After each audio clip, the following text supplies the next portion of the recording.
It's interesting because there was also a case that you may be familiar with, Covenant House in New York City, Yes. which helps Yeah, runaways. sure.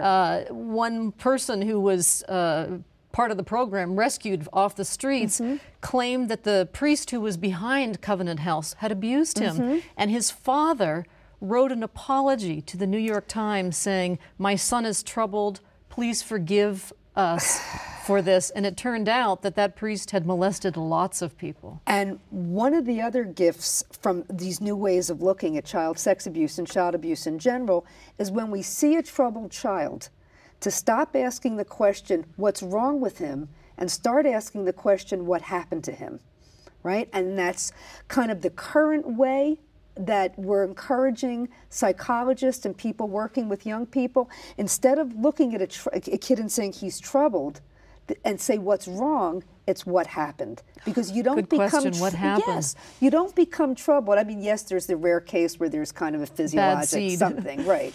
But the majority of kids that are acting out, somebody did something to them. They got that way for a reason. And I love that concept. Not what's wrong with this kid, what happened to this kid. We should be asking that more. Maybe Yes. I should ask you, when we look at our juvenile justice system, Yes, you worked in I New did. Jersey's juvenile Yes, justice I system did. and saw lots of young girls who were Yes. in jail many times for life for murder. Yes. But if you look back at what happened to them. Yes, I mean, you almost have to ask yourself that when a 16-year-old girl is being forced to share her bed every night with her mother's boyfriend because the mother doesn't want to service the guy anymore, but he's paying the rent, she needs him in the house, the girl has enough and attacks the guy.